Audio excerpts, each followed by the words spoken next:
Hello friends, good morning.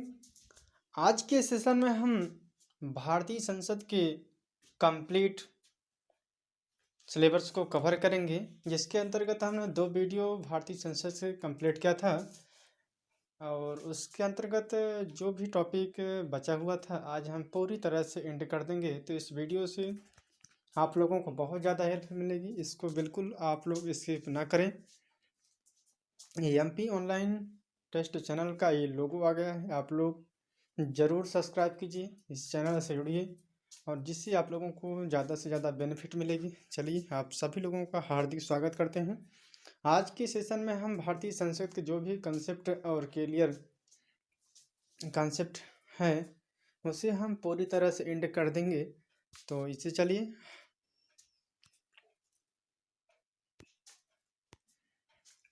भारतीय संसद का वर्णन जो कि किया है, संविधान की अनुच्छेद 112 में कहा गया है कि राष्ट्रपति प्रत्येक वित्तीय वर्ष के संबंध में संसद के दोनों सदनों के समक्ष भारत सरकार के लिए अनुमानित प्राप्तियों एवं व्यय का विवरण दिलाता है। सिंपल प्रोसेस में समझें कि 112 के तहत यह वर्णित किया गया है कि राष्ट्रपति जो कि वित्तीय वर्ष के संबंध में संसद को अनुदेश जारी करते हैं, उनके अंतर्गत वे अनुदान जो कि प्राप्तियों से संबंधित या व्यय से संबंधित उन सभी का डिस्कशन यहाँ करते हैं।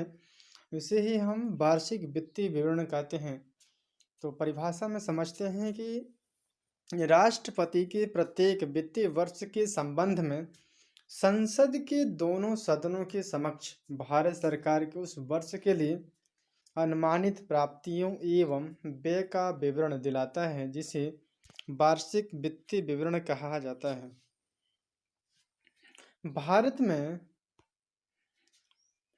में वार्षिक बजट 1 फरवरी को लोकसभा में पेश किया जाता है, क्योंकि वित्त विधेयक राज्यसभा में पेश नहीं किए जाते हैं। भारत में वार्षिक बजट 1 फरवरी को लोकसभा में पेश किया जाता है, जबकि वित्त विधेयक राज्यसभा में पेश नहीं किए जाते हैं। बजट के मुख्यतः दो भाग होते हैं।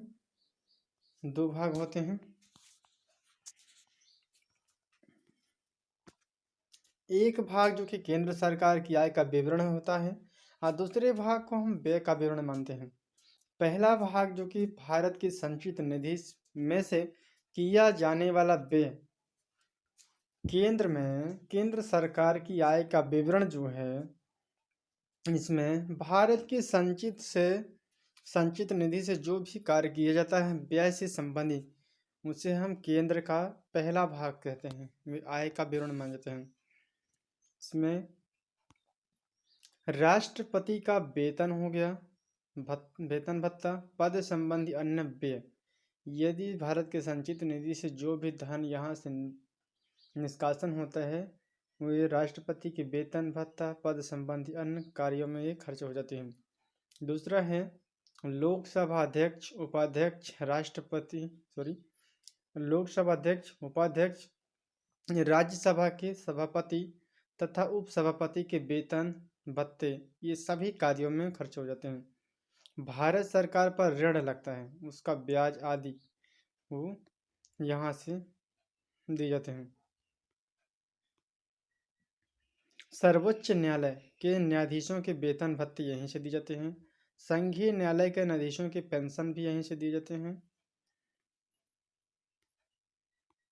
नियंत्रक एवं महालेखा परीक्षक के वेतन भत्ते यहीं से दिए जाते हैं।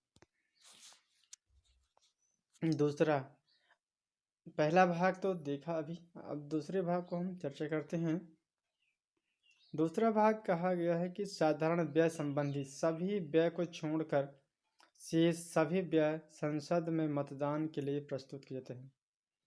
ये तो मान लीजिए साधारण व्यय के अंतर्गत आते हैं, लेकिन यदि साधारण विधेयक के अलावा कोई इम्पोर्टेंट और बहुत ज़्यादा कह सकते हैं कि उलझन, वहाँ पर ये संसद में मतदान होगी। विनियोग विधेयक में अनुच्छेद 109 में राज्यसभा को 14 दिनों के लिए अंदर सिफारिश सहित लोकसभा में भेजना आवश्यक होता है। संसद में पारित होने के बाद विधेयक को राष्ट्रपति की स्वीकृति के लिए भेजा जाता है। विनियोग विधेयक का वर्णन अनुच्छेद 109 के तहत राज्यसभा में 14 दिनों के लिए सिफारिशें सहित लोकसभा में भेजना आवश्यक होता है और इसके बाद संसद में पारित होने के बाद विधेयक को राष्ट्रपति स्वीकृति के लिए भेजा जाता है। धन की अग्रिम स्वीकृति के अंतर्गत देखते हैं कि भारत में वित्तीय वर्ष 31 मार्च को समाप्त हो जाती है और 1 अप्रैल से नया वित्तीय वर्ष आरंभ होता है। हमारे गवर्नमेंट सिस्टम के अंतर्गत इन बैंकिंग क्षेत्र में जो भी वित्तीय लेन देन और या फिर कहें तो आर्थिक क्षेत्र में जो भी फाइनेंशियल कम्युनिस्ट काम कर रहे हैं उनका वित्तीय वर्ष है कि 31 मार्च को ख़त्म हो जाएंगे उसका डेट और इसका 1 अप्रैल से नया वित्तीय वर्ष आरंभ हो जाती है। अतः आवश्यक है कि आने वाले वित्तीय वर्ष का अनुमानित बजट 31 मार्च से पहले पारित किया जाता है। अब हम देखते हैं कि प्रश्नकाल, इसकी चर्चा हम क्यों करते हैं, क्योंकि ये प्रश्न बहुत ज़्यादा चर्चा में रहता है, प्रश्न आने की संभावना भी बढ़ जाती है कि आमतौर पर प्रतिदिन सदन की कार्यवाही का प्रथम घंटा माना जाता है 11 बजे से लेकर के 12 बजे तक। इसे हम प्रश्नकाल कहते हैं। इसमें संसद में जो भी सदस्य बैठते हैं अपने अपने प्रश्नों का वहाँ पर चर्चा करते हैं, डिस्कशन होती है, उसे हम प्रश्नकाल कहते हैं। इस काल में प्रश्नों के माध्यम से राष्ट्रीय और अंतर्राष्ट्रीय सभी प्रकार के बातों के संबंध में सूचना प्राप्त की जाती है। प्रश्नकाल मुख्यतः 3 प्रकार के होते हैं। प्रश्नकाल को तारांकित, अतारांकित, अल्पसूचक प्रश्न। तारांकित प्रश्न के अंतर्गत सदस्य सदन में मौखिक उत्तर चाहते हैं। अतारांकित प्रश्न में मंत्री द्वारा सदन के पटल पर लिखित, तारांकित में तो मौखिक ही चल जाता है लेकिन अतारांकित में मौखिक नहीं चल सकता है, उसमें लिखित देना ही पड़ता है। अल्पसूचक प्रश्न किसी तत्कालिक मामले से होता है जो किसी प्रश्न के लिए निर्धारित समय की सूचना के बजाय कम समय में सूचना पूछा जा सकता है।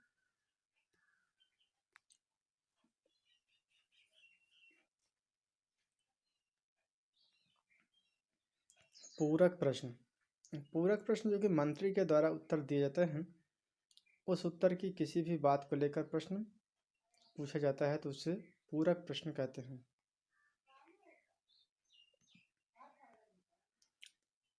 शून्यकाल, शून्यकाल जो कि समानता प्रश्नकाल के बाद 12 बजे से लेकर के 1 बजे तक के समय को हम शून्यकाल के रूप में जाना जाता है। प्राक्कलन समिति, ये संविधान सभा की बहुत बड़ी समिति है, ये हमारे संवैधानिक दृष्टि से बहुत ज़्यादा इम्पोर्टेंट है। प्राक्कलन समिति, प्राक्कलन समिति यह समिति भारतीय संसद की सबसे बड़ी समिति होती है। इसका संबंध वार्षिक बजट वित्तीय समिति से है। इसमें 30 सदस्य होते हैं, सभी लोकसभा के होते हैं। प्राक्कलन समिति जो कि भारतीय संसद की सबसे बड़ी समिति मानी जाती है, इसमें मुख्यतः 30 सदस्य होते हैं और इसमें खास बात यह है कि ये केवल लोकसभा के ही सदस्य होते हैं। इसमें इस समिति के सदस्य मंत्री नहीं हो सकते हैं। अगला है लोक लेखा समिति। लोक लेखा समिति यह लोकसभा की समिति मानी जाती है। इसमें लोकसभा के 15 सदस्य होते हैं, परंतु दोनों सदनों की सहमति से राज्यसभा भी इस समिति में 7 सदस्य चुने जाते हैं। इसमें कहा गया है कि लोकसभा में 15 सदस्य होते हैं, लेकिन इन राज्यसभा और लोकसभा दोनों की समिति से सदस्यता मतलब सहमति से यहाँ पर 7 सदस्य चुने जाते हैं। इस दोनों को मिलाकर के यहाँ पर कुल 22 सदस्य होते हैं। प्रायः समिति का अध्यक्ष सत्ता पक्ष से नहीं होता, वह विपक्षी दल से माना जाता है। इस समिति में मंत्री सदस्य नहीं होते हैं। यह समिति आम व्यय पर निगरानी रखती है। 1967 से उसका अध्यक्ष विपक्षी दल का सदस्य माना जाता है। सार्वजनिक उपक्रम में इसमें 15 सदस्य लोकसभा और 7 सदस्य राज्यसभा से अनुपातिक प्रतिनिधित्व प्रणाली के द्वारा चुने जाते हैं। इसमें भी सदस्य जो है मंत्री नहीं होते हैं। समिति का पदेन सभापति लोकसभा अध्यक्ष को माना जाता है। लोकसभा अध्यक्ष को माना जाता है। अगला है प्रवर समिति। प्रवर समिति लोकसभा राज्यसभा के लिए अलग अलग तथा एक साथ भी गठन हो सकते हैं, यानी बैठक कर सकते हैं। अलग होने की स्थिति में संसद सदस्य संख्या 30 तथा संयुक्त होने पर 45 हो जाते हैं। संयुक्त प्रवर समिति जो कि 30 है, लोकसभा में 15 और लोकसभा में 30 होते हैं और वहीं देखें राज्यसभा में तो 15 सदस्य होते हैं। इसका मुख्य उद्देश्य क्या है? इसका मुख्य उद्देश्य है कि विधेयकों पर गहन विचार विमर्श करके कार्यों को संचालित करते हैं। तो फ्रेंड्स, आज का वीडियो हम यहीं करते हैं। आज से केंद्र वाली हर एक फैक्ट को, कॉन्सेप्ट को हमने क्लियर कर दिया है। यहाँ पर हम नेक्स्ट वीडियो में हम राज्यपाल की चर्चा करेंगे, जिसके अंतर्गत हम राज्य के एमपीजीके से रिलेटेड और पॉलिटी, ये दोनों को समराइज करके एक क्लास में आपको लाएंगे। तो चलिए हम नेक्स्ट वीडियो में फिर मिलेंगे। Thank you so much. जय हिंद, जय भारत।